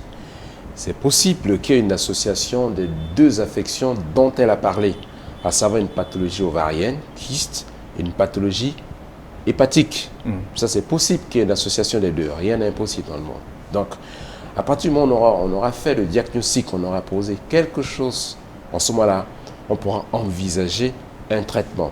Sur le plan gynécologique, supposons que ce soit effectivement, que ce soit la tumeur ovarienne qui prédomine, parce que c'est une possibilité. On peut avoir une pathologie hépatique, c'est-à-dire du foie qui est prédominante avec une autre pathologie ovarienne, ou bien une pathologie ovarienne qui prédomine à côté de laquelle se trouve une autre affection du foie. En ce moment-là, je l'ai dit, on pourra savoir par où est-ce qu'on va commencer. Si c'est un problème ovarien, je l'ai dit tout à l'heure, encore il faudra décider. Cette pathologie ovarienne, est-ce que c'est une maladie bénigne ou bien c'est une maladie maligne? En termes clairs, est-ce que c'est simple ou bien c'est un cancer? Voilà les différentes choses auxquelles il faut faire. Si c'est une tumeur solide de l'ovaire qui n'est pas un cancer, je pense que c'est une très bonne chose parce qu'une intervention chirurgicale, quand je regarde le volume de l'abdomen, cela permettra de régler assez aisément et puis ce sera terminé. Maintenant, si c'est un problème de cancer, comme Dr Nana l'a évoqué, ça aussi, ça demandera un autre traitement qui est un traitement cancérologique, probablement chirurgical et aussi bien cancérologique, à savoir chimiothérapie beaucoup plus. Voilà les différentes possibilités. Maintenant, si c'est un problème hépatique qui prédomine sur la pathologie ovarienne, je pense que c'est par là qu'il faudra commencer, sans oublier la prise en charge de la pathologie ovarienne sous-jacente. Vous êtes patron de structure sanitaire, vous lui offrez une possibilité de... Oui. Je pense que... De consultation, par exemple? Oui. On peut l'accueillir en clinique. On peut l'accueillir en clinique pour déjà essayer de voir si c'est un problème gynécologique, si c'est un problème hépatique. Ça ne pose pas de problème. D'accord. C'est déjà une possibilité. Vous pouvez commencer par sourire, parce que c'est déjà ça aussi. C'est ce qu'il vous manquait, Marie et Madeleine. Alors, Dr Nana, oui. Comment se fait ou comment va se faire la prise en charge de Marie-Madeleine? En fait, tout dépend du diagnostic. On revient dessus. Oui. Je crois que Dr Emapi a donné le détail, je dis le détail du détail. Il a bien dit, si c'est la pathologie gynécologique qui prédomine sur la pathologie hépatique, alors il faut voir d'abord la pathologie gynécologique.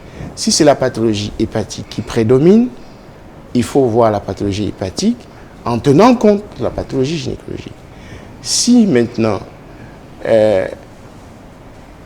la pathologie hépatique est telle que c'est sorti hors de, comment dirais-je, c'est sorti hors du cadre du possible, il faut aller dans le palliatif. Voilà, un peu comme ça. Alors c'est ce qu'il faut pour elle. De toute façon, vous n'êtes pas dans la ville. Je n'ai pas voulu vous demander si vous aurez quelque chose à faire, mais même à distance, vous pouvez jouer un rôle important. En fait, le docteur Emapi, on se connaît depuis de longues dates. Je crois que je peux m'accrocher à lui pour voir comment on peut faire. Je pense qu'on a, à plusieurs reprises, nous avons dit sur ce plateau, la collégialité, c'est quelque chose d'important. Travailler en synergie avec les confrères et savoir qu'est-ce qu'on peut faire. Et dans cette situation, je pense que c'est une très bonne possibilité. Même à distance, aujourd'hui, il y a des moyens de communication assez rapides qui peuvent faire la télémédecine. Oui, bien sûr. Bien sûr. Je pense que parfois, nous faisons des échographies en montrant l'image à un confrère qui est peut-être à Garoua. Voilà ce que je suis en train de faire. Qu'est-ce que tu penses de cette image? Directement sur le champ et puis on te donne une réponse aussi. Voilà, je pense, une image que tu vois.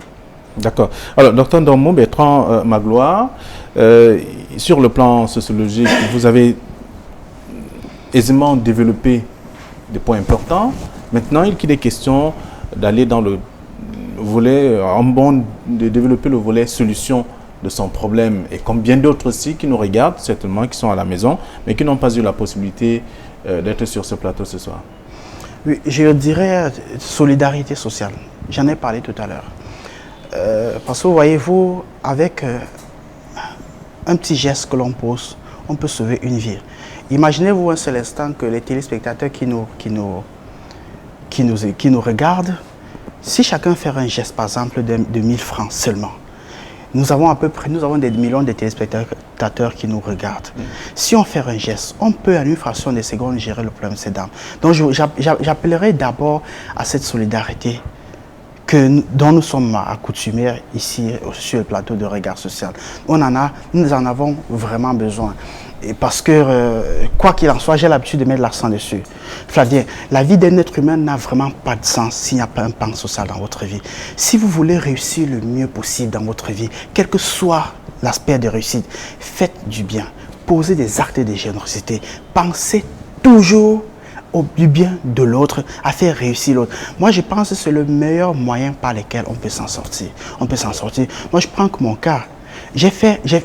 On est allé à l'université, j'ai fait de très brillantes études, je suis allé faire sociologie. La sociologie, c'est une discipline qui est tournée essentiellement dans la construction des sociétés qui se détruisent. Et l'essentiel de mes activités, c'est du bénévolat. Mais je crois quand même que de ma génération, je n'ai pas beaucoup envie aux autres, malgré le fait que je fais essentiellement du bénévolat. Donc, pour interpeller nos téléspectateurs, c'est qu'il faut, chaque fois qu'on a un cas comme ça, faire quelque chose, ça ne nous coûte pas grand-chose. Et ma petite contribution que je pourrais apporter à la dame, c'est que je travaille avec des psychologues cliniciens. Et tel que j'ai écouté, un peu accoutumé du travail en collégialité avec eux, j'ai appris à percevoir les enjeux drastiques des incidents psychologiques. Et donc, je crois qu'avec quelques collègues psychologues, nous pouvons l'accompagner dans la prise en charge psychologique et psychosociale parce qu'il faut qu'elle ait une bonne insertion sociale. Un être humain ne vit pas seul.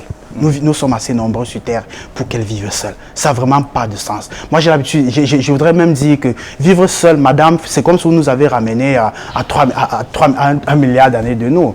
Et donc, c'est un peu ça. Nous pouvons l'accompagner dans ce sens.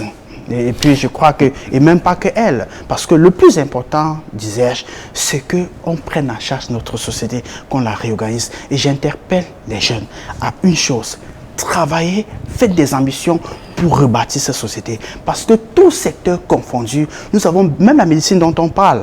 Les médecins vous diront, la médecine dans notre pays, elle est tellement précaire, parfois on se demande si c'est de la médecine ça. À l'heure où on est au 3e millénaire où nous sommes. Oh, il n'y a qu'une seule chose. Les jeunes que ces médecins sont en train de former pour qu'ils prennent du relais doivent se mettre au travail. Et je crois que je suis aussi disponible pour tout jeune voulant percer dans son domaine, pour donner un coup de main et m'asseoir pour montrer aux jeunes, chers jeunes, au monde d'aujourd'hui, les compétences foisonnent dans le monde.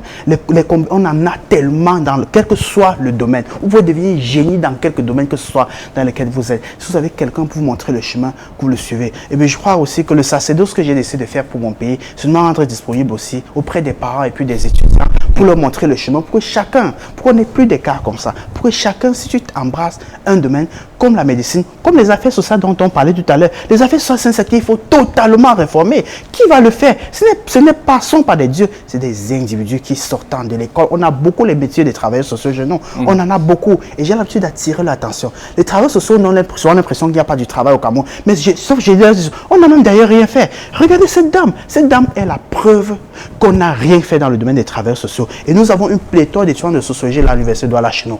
Je leur dis, voici le chantier. Et quand on fait les bancs de sociologie, il faut regarder un cas comme ça et dire, mon défi, c'est que nous allons mettre un thème à ce genre de situation. D'accord. Alors, en plus, il faut rappeler, Dr Emapi ou encore Dr Nana, qu'elle est en location. Elle n'est pas chez elle. En plus, c'est douloureux. Heureusement, elle a... Celle qui le dit. Docteur Dormo, il fait très bien de rappeler ce volet social, parce que Même si elle vient en consultation, elle a besoin d'un environnement. Elle a besoin des personnes qui vont lui remonter le moral. Ça, c'est très important. On va apporter l'aspect médical, mais lorsque l'aspect psychologique, l'aspect social ne suit pas, c'est un peu difficile d'avoir un bon traitement. Ça. Donc, c'est important qu'elle soit suivie, qu'elle ait un accompagnement psychologique, qu'elle ait un accompagnement social. D'accord, je disais que son bailleur est, entre guillemets, un monsieur gentil, parce qu'il continue d'accepter qu'elle vive là, mais il faut quand même compenser. Penser au bailleur. Oui, c'est clair. Il faut quand même penser au bailleur. Il paye la lumière quand même. D'accord, du site. Ouais, c'est en fait, moi je crois que M. Ndormo a développé quelque chose qui était très très bien. Et moi je voulais juste ajouter qu'il faut un changement total de notre psychologie dans notre société. Quelle est la société que nous voulons bâtir? Voulons-nous bâtir une société où certains sont et une minorité mange bien et se soigne à l'extérieur, ou une société où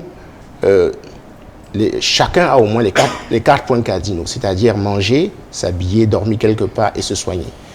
Moi, je vais quand même prendre un exemple. J'ai eu quand même à travailler dans certains coins où j'ai eu un ministre qui m'a approché parce qu'il avait une injection à faire. Il était au cours d'un voyage et il sortait d'Europe où il est allé se faire opérer. Un ministre de la République. Moi, j'ai demandé, Excellence, mais vous allez vous opérer en Europe. Et nous, on fait comment? Puisque là-bas, vous payez plus cher. Alors, ça veut dire que vous n'avez pas confiance. Alors que très souvent, parfois, nous avons les mêmes formations. Parfois, on va aussi en Europe, on s'est formé parfois là-bas et retourner ici, vous n'avez pas confiance. Donc, il y a aussi ce mental-là qu'il faudrait. Il y a des très bons médecins au Cameroun, des gens qui ont du bagage, des gens qui ont la matière grise, mais il y a une crise de confiance de la société. Ça, c'est un. De deux. Et pourquoi cette crise de confiance? Il y a une crise de confiance parce que, déjà parce que les patients parfois ne croient pas à la médecine. C'est-à-dire, ils ne croient pas aux médecins. Je pense que c'est d'abord parce que le coût de vie, le niveau de soins est quand même au-dessus de la moyenne. Et puis, M. Ndormo a développé aussi quelque chose sur l'encadrement des jeunes d'aujourd'hui qui doivent prendre la relève. Je crois que c'est quelque chose de très très important pour la future société. C'est-à-dire qu'il faut créer un pool de solidarité, même avec les soignants. Une sorte d'émulation. Oui, ça c'est très très important pour la société de demain. C'est-à-dire qu'il ne faut pas fixer que tout doit être payant. Il ne faut pas fixer que tout doit être payant. Non, une partie peut payer. Même dans les académies européennes, les grands médecins exploitaient les riches pour soigner les pauvres. Alors, il ne faut pas toujours que tout soit payant. C'est-à-dire qu'on peut, par exemple, ces gens de patients, on peut les dispensériser. C'est-à-dire qu'ils soient affiliés à un hôpital et qu'il y ait des médecins qui puissent le regarder gratuitement. Ça, c'est la suivre gratuitement. Ça, c'est quelque chose de très, très important. Voilà. D'accord. Alors, Marie-Madeleine, on va sortir de l'émission. Vous avez écouté les uns les autres. Ce sont des médecins sur le plateau qui ont proposé des pistes de solutions pour vos différentes pathologies. Il faut repartir à l'hôpital, refaire les examens et savoir exactement qu'est-ce qu'il faut faire pour vous et quelles sont les véritables pathologies qui vous secouent et comment faire pour trouver des solutions. Déjà à partir de ces dires, vous vous sentez comment? Je suis à l'aise. Je suis quand même à l'aise quand je suis tout ce qu'on a dit ici. Je suis quand même à l'aise. Donc, mon corps est déjà un peu léger.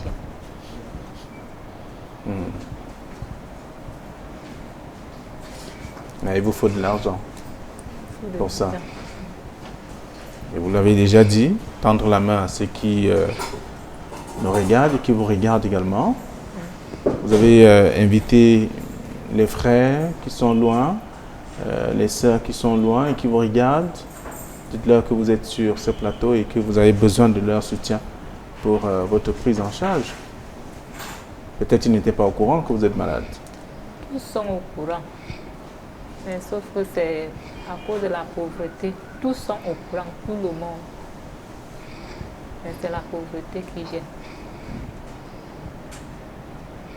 Docteur Emapi, c'est vrai qu'on va sortir de l'émission, mais on devrait davantage comprendre que ce sont des situations qui arrivent. Il y a des moments où il faut donner des conseils également à d'autres femmes, à celles qui nous regardent en ce moment, qui sont à la maison, leur dire qu'il faut aller à l'hôpital, même si on sait quand même ce qu'on demande là-bas lorsqu'on arrive. On ne cessera jamais de le dire. Hein. C'est-à-dire que la meilleure porte en matière de santé, c'est l'hôpital. Il faut y aller. Le docteur Nana a parlé de crise de confiance. Ça, parfois, ça existe. Mais il faut se dire que ce sont des personnes qui ont reçu une certaine formation pour gérer, pour prendre en charge, pour vous écouter, prendre en charge votre problème. À mon avis, je pense qu'elle s'est découragée très rapidement. Elle s'est dit que la solution, ce serait beaucoup plus l'Église. Alors que, ça il faut le dire, l'Église accompagne ce qui est fait sur le plan médical. L'Église va jouer un rôle beaucoup plus sur le plan spirituel, sur le plan psychologique. Ça, on va toujours le dire. Est-ce que vous pensez qu'elle s'est découragée sans cause? C'est sûr qu'elle a toqué à gauche et à droite, elle n'a pas pu avoir ce qui lui permettait d'aller rencontrer. Elle dit à plusieurs reprises la misère, la pauvreté, ça elle le dit. Les moyens qui faisaient défaut, c'est cette raison qu'elle sait qu'elle est plutôt partie du côté de l'Église. Et puis on a dit au cours de cette émission, c'est aussi important de donner des conseils. Même quand on a fait des prières, c'est important qu'on réoriente des personnes vers des lieux, vers des endroits qui sont indiqués. Je ne parle pas spécifiquement pour elles, mais pour ceux qui nous écoutent, pour ceux et celles qui nous écoutent. Il est important d'aller vers l'hôpital lorsqu'on a moins de quelque chose afin qu'on pose un diagnostic précoce. Parce que très généralement, lorsqu'on laisse évoluer la maladie, les coûts sont beaucoup plus élevés que si on avait pris la maladie en phase de début pour lequel on peut administrer un traitement qui est assez léger. Merci d'être venu sur ce plateau, Dr Emapi. Merci, merci. Alors, merci à vous également, Merci, Dr Olivier Ndamkounana. Oui. D'accord, merci également à vous, Dr Ndokmo, Merci Magloire. Merci pour On a l'invitation. bien appris. On a bien appris à vous avoir également sur ce plateau. Merci. On a bien écouté. Les jeunes sont certainement édifiés. Ils savent de quoi il est question. Comment est-ce qu'on peut faire pour changer la société? Complètement. Voilà. Le travail. Le travail. Et bien sûr, il y a les domaines professionnels. Engagez-vous à fond dans vos domaines professionnels. Parce que quand je regarde en tant que sociologue, la destruction de notre société, le sous-développement total de notre société, avec une mine d'or qu'on a à la jeunesse, vraiment, ça n'a pas de sens. Ça n'a absolument pas de sens. Quel que soit le domaine. On a des jeunes. Moi, je suis enseignant. Ils sont pleins dans les amphis avec nous. Ils sont pleins. C'est pourquoi faire ces jeunes. Mais il faut les investir au service de la transformation de la société. C'est à cela qu'ils servent. À quoi ça sert un jeune dans un pays si ce n'est pour transformer et résoudre des problèmes comme ça? Mais et c'est possible. C'est pour ça que les jeunes ont besoin des personnes qui leur montrent des chemins. Dans tous les domaines professionnels, les jeunes ont besoin des guides, des personnes, ils ont besoin des guides, ils ont besoin des maîtres. Tout domaine confondu. Et c'est la raison pour laquelle j'en ai fait ce chantier. Parce que je me suis dit, à force d'analyser, c'est comme si on tourne sur place. C'est pour ça que je me suis dit, il faut prendre des jeunes, leur montrer le chemin pour dire, jeune, tu veux faire quoi? Médecine, tu lui montres le chemin de l'excellence en médecine. Jeune, tu veux faire quoi? Comptabilité, tu montres le chemin de l'excellence en comptabilité. Et puis qu'on essaie de chercher des personnes qui les accompagnent pour que les jeunes puissent faire éclore leur talent. Parce qu'on a urgemment besoin des jeunes. Et je voudrais aussi prier l'État. Les jeunes en chômage, c'est un crime. Des jeunes en chômage dans un pays où tout est à faire comme ça. Comme sociologue, ça fait mal.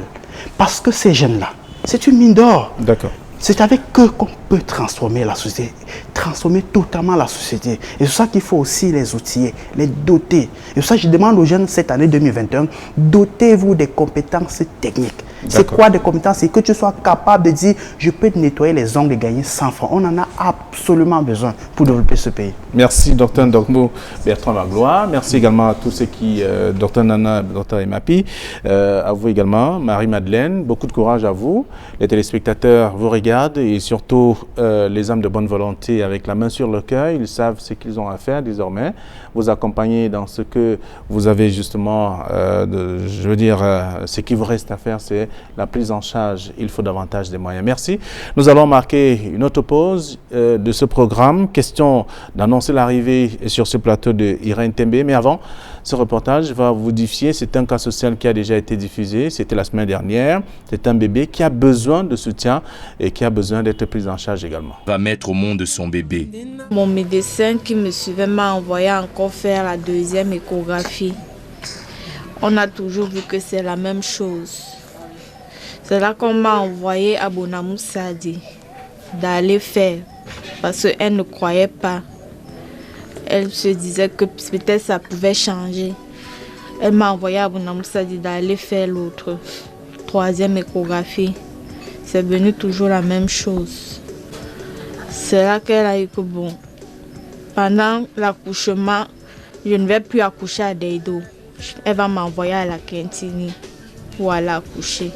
Et comme ça, dès que je suis en train d'accoucher sur la table, on va travailler sur l'enfant une fois. Lors de mon accouchement, quand j'ai accouché, c'est là qu'on a dit que non, on ne peut plus travailler sur l'enfant. Et je n'ai pas accouché par voie normale, j'ai accouché par césarienne. On disait presque 1 million.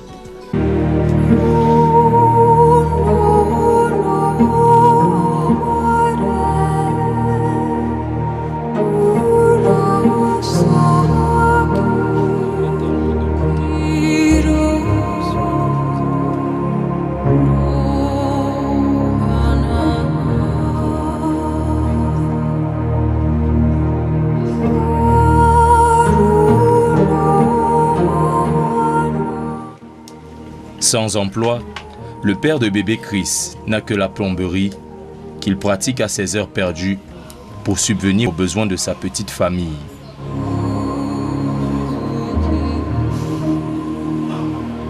Moi, je suis un débrouillard, donc je suis là comme vous voyez là. Donc, tout ce que je peux voir, tout ce que je peux faire, si je vois que je peux faire, je le fais. Mais je suis quelqu'un de débrouillard comme ça là, donc. J'ai aussi essayé de faire dans des trucs comme la plomberie et puis c'est ce que je fais le plus souvent. Donc quand un client m'appelle, je viens aussi. S'il me donne 5 francs, moi aussi, je n'ai pas aussi à ajouter. J'ajoute aussi pour accompagner la maladie de l'enfant. La grand-mère de bébé Chris, partie de son village Bomonombanjetou, car informée de l'état de santé de son petit-fils, est impuissante face à la situation et en perd même le sommeil.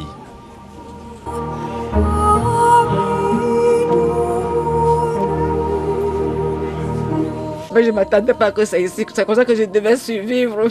Je suis déjà dépassée. Je viens caler ici en route, je suis calée en route à cause de mon petit-fils. Quand je vois que ça ne va plus, je ne sais pas ce qui ne va pas, j'appelle le docteur, je dis que docteur, bébé Moukala, ne me laisse pas dormir, je ne sais pas ce qui ne va pas. Elle me demande si je peux arriver en urgence à l'hôpital. Je dis que docteur, je peux arriver. Entre médicaments et hôpitaux, les parents de bébé Chris ainsi que sa grand-mère sont au bout du rouleau et vous tendent la main pour venir en aide à cette âme innocente. C'est mon premier fils, pardon. Pardon seulement, je vous en supplie. Aidez-moi à sauver mon fils. Je ne sais plus où commencer et surtout que chaque semaine, il faut que l'enfant ait en consultation, il faut dépenser au moins 15 000 francs. C'est-à-dire, y compris avec les médicaments, c'est-à-dire, je suis déjà à bout. Ce que je peux demander, c'est que si vraiment Dieu peut faire en sorte que les hommes de bonne volonté puissent nous venir en aide pour vraiment sauver la vie de mon enfant, de mon fils que vous voyez couché là. Je demande à toute personne de bonne volonté, pardon, de pouvoir mettre les mains dans la poche pour pouvoir me faire sortir dans ces ténèbres brutes. Ouais. Mais on m'a désiré. Je n'ai dit que je n'ai pas de papa, je n'ai pas de moto, la mola bois. Je n'ai pas de police, la mola bois, mais je n'ai pas de nana ouais kusaninga. Je n'ai pas de bio, je n'ai pas de bain. Je n'ai pas de dit. Je n'ai pas de dit. Mon Dieu, ma Cameroun, mais c'est n'a pas bien de combat de là. Na tela mbato, c'est n'a pas. Mon Dieu, moi c'est n'a bien seul. kamulu mbiobu yamba ndezi abonyangwa mbiobu yamba ndezi lozimbe yamba na mende ya nebe mpe tola date ete nebe mpompe na njande nje nebe mpe na ibolo ya bola benyamu nanyu ebi na mende ya malona natiki mbiobu yamba ndezi losumi banyamu mwititi na nene mwititi monamo solo busa mbate na bapena bwe myenge sepe muna mte baina bwe munyenge nyana nepa menatika.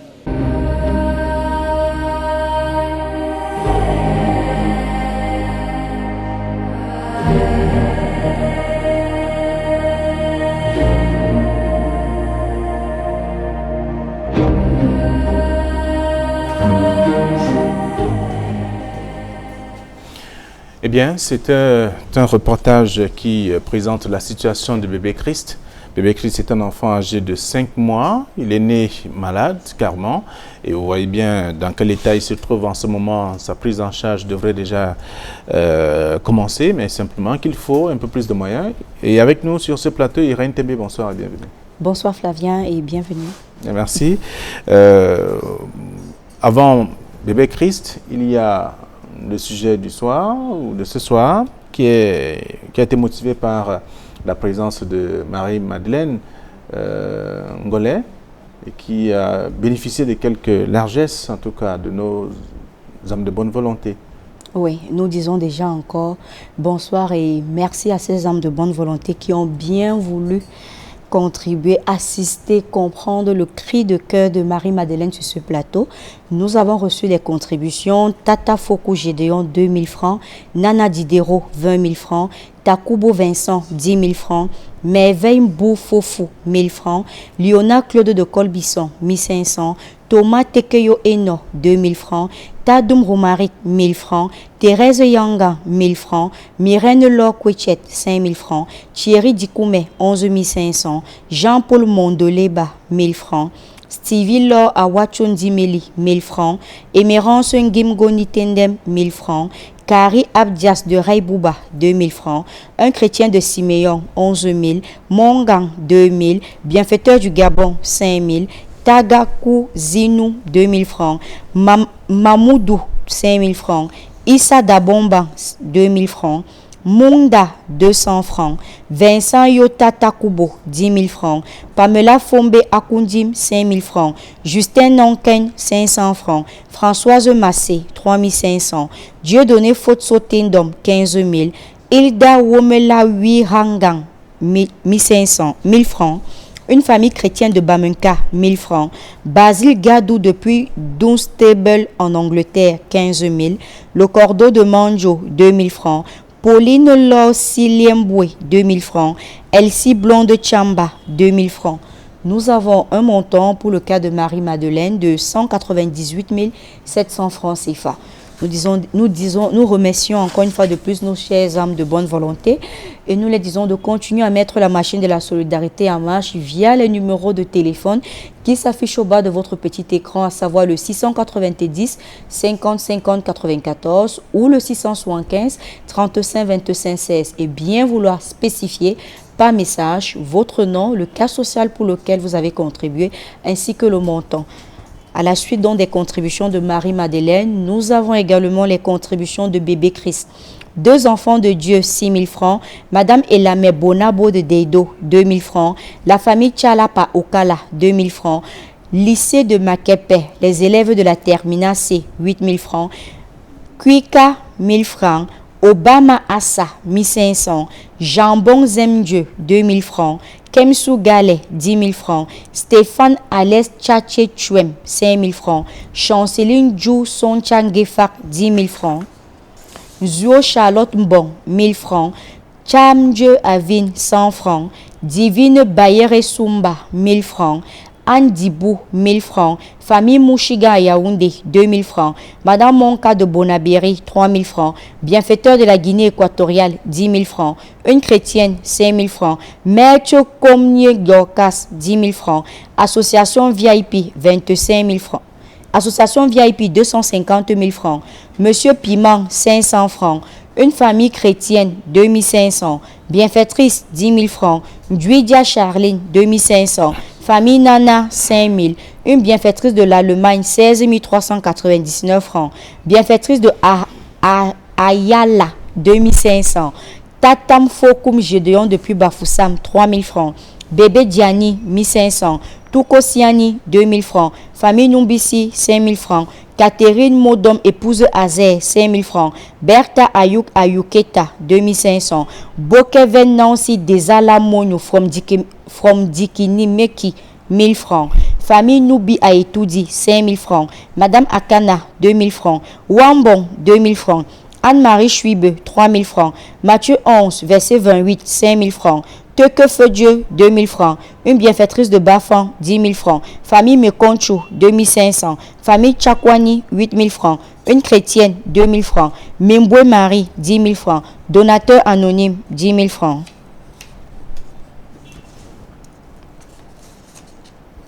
La suite, c'est dans un instant. Autant pour vous de vous retrouver sur... dans votre paperasse, bien sûr. Oui. Niteden Osten Willy, 2000 francs. Famille Temben, depuis Yaoundé, 1000 francs. Âme généreuse à Yaoundé, Elik Efa, 3000 francs. Famille Nguinfak Dona, 5000 francs. Madame Kené de Douala, 1500. Anonyme de Deya, 2000. Un père à Bansoa, 5000. Consolé Tapimene, 2500. Camille Bocolette, 5000 francs. Bernadette Medonkam, épouse Nyezeko, 1000 francs. Christelle Vanidol Totom, 10 000 francs. Ornella Cindy Sayan Djaché, 2000 francs. Aboubaka Sidik Tchéché, 200 francs. Ndom Chua, 1500. Bienfaiteur de Bangé, 500 francs. Vanessa Raïssa Akanan Donken, 1000 francs.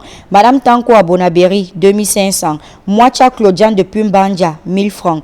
Berthe Adama, 20 000. Clovis Fobenwa, 4 000. Anonyme de Saint-Thomas à Lorbaba, 5500. Vogue Chafak, 1000 francs. Madame Sunte Nikes, épouse Fiangam, 1000 francs. Chua, 2000. Une famille à Bafoussam, 15 000. Famille Boumo de Bertois, 1000 francs. Famille Mouchinga à Yaoundé, 2200. Alain Pascal Choupé, 15 000. Kumkwe, 1000 francs. Nubisi Kwemwe, 2000. Koni, 5000. Chofo Charles Dezeka, 5000. La restauration divine de Mabanda, 2000. Akana Bouzam Hélène, 2000. Famille Kamdem de l'ancien abattoir, 5000. Akana Vanessa, 1000 francs.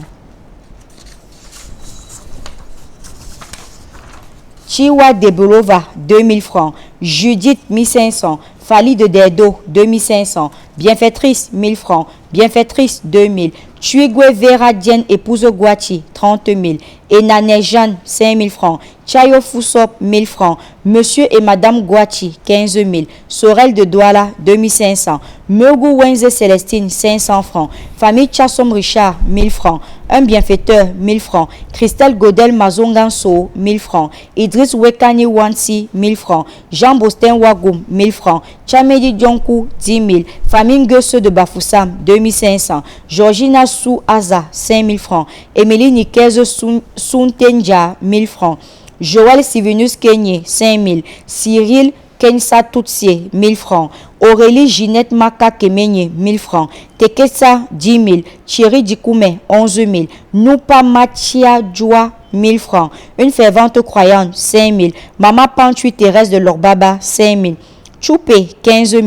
Tada, 500. Leko Kamga, 1500. Koueto Fouedje, 2000 francs. Mazikou épouse Kouepou, 1000 francs. Cholou, 5000. Madame Akwo from Bamenda, 1000 francs. Famille Chumgan à Fumbot, 1000 francs. Jeunesse Bazou et amis de Douala, 25 000 francs.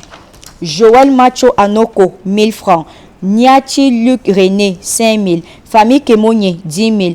Austin Willy Nitendem, 2000. Zaché Hubert Chiwa, 2000. Ngifo Chafak Alès, 5000. Sidonie Kowa Wandi, 4000. Nathalie Linda Kene, 1500. Francis Anotanye Fodop, 1000 francs. Adonis Florent Ningana Boula, 2000. Gérard Noël Zouedje, 1000 francs. Bruxelles Parfait Tamen Djandja, 2000. Jacquino Botem Lobé, 1000 francs. Géraldine Irène Yanda, 5000.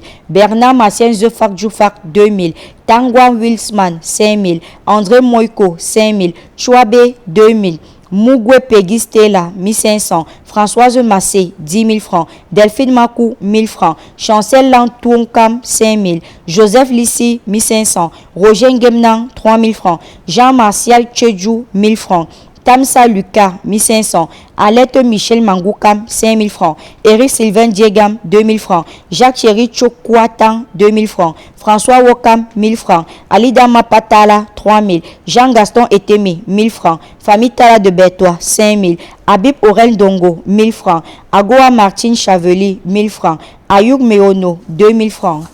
Marina depuis Yaoundé, 1500. Francine Sonia Kamdem, 1000 francs. Stevie Laure Awacho, 1500. Dorian Pabou, 500. Monsieur et Madame Gandhi Alfred, 2500. Famille Tchakoute Abedi Plateau, 2000 francs. Anonyme de Tchan, 2000 francs. Mariama Mundi, 2000 francs. Yaya, 500. Ghislaine Magua Chunga, 1000 francs. Emessi Christine, 2000. Aline Djekemene Takewa, 2000. Taku Eouda Atam, 5000. Hervé Raoul de Loum, 1500. Anderson Akefakta Fadi, 1500. La famille Simo de Bertois, 3000. Barry Stéphane, 5000. Linda Félicité Gade, 1000 francs. Une bienfaitrice de Ndorbonne, 10 000. TGESC Salle, 5000 francs. Nono Fotso Benanos depuis Yaoundé, 1000 francs. Eric Sylvain Tchangou Tchako, 6000 francs. Romary depuis Bouddha, 1000 francs. Tapinen Conseleur Lumta, 2500. Chantal Toumangoum, 1000 francs. Depianungunju Ndiana, 500. Denis Bertin Fofier, 2000. Sembe Domi Joël, 3000. Gabin Teyou Osimo, 1000 francs. Enfant béni de Bamboucho, 5000 francs. Fodop, 5000 francs. André Mourabacham, 5000 francs. Don Anonyme, 10 000 francs. Diena, 1000 francs. Rose Marie Winkin Ango, 25 000. Bourenge, 1000 francs. Deux enfants de Dieu, 6 000 francs. Madame Elame Bonabo, 2000 francs. La famille Tchala Pokola, 2000 francs. Nous avons un montant pour le cas de bébé Chris, 1 266 599 francs CFA. Très bien. Ce sont des contributions des hommes de bonne volonté pour ce cas social. Cet enfant âgé de 5 mois qui est né avec cette malformation congénitale, oui. Bien entendu. Merci à vous d'être venu sur ce plateau partagé avec nos chers téléspectateurs qui veulent savoir combien ils cotisent et comment ça se passe avec les seuls numéros, les deux numéros en tout cas. Habilité à percevoir de l'argent. Oui, et nous rappelons à nos chers bienfaiteurs de bien vouloir préciser par SMS. Bien vouloir préciser par SMS votre nom, le montant contribué et le cas pour lequel vous avez contribué. Bien vouloir spécifier. Si c'est bébé Chris, vous mentionnez bébé Chris. Si c'est pour la jeune Marie-Madeleine, vous mentionnez le cas de Marie-Madeleine. Voilà. Les numéros de téléphone sont le 690 50 50 94 ou le 675 35 25 16. Encore merci. Merci. À jeudi prochain. À jeudi prochain, s'il plaît à Dieu, Inch'Allah. Merci bien.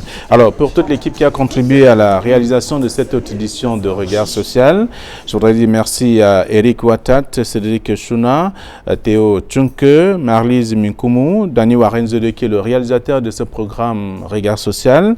Je veux dire également merci au grand public qui est avec nous comme tous les jeudis soirs. Madame, Messieurs, je suis Flavien Dongo. Bonsoir à vous.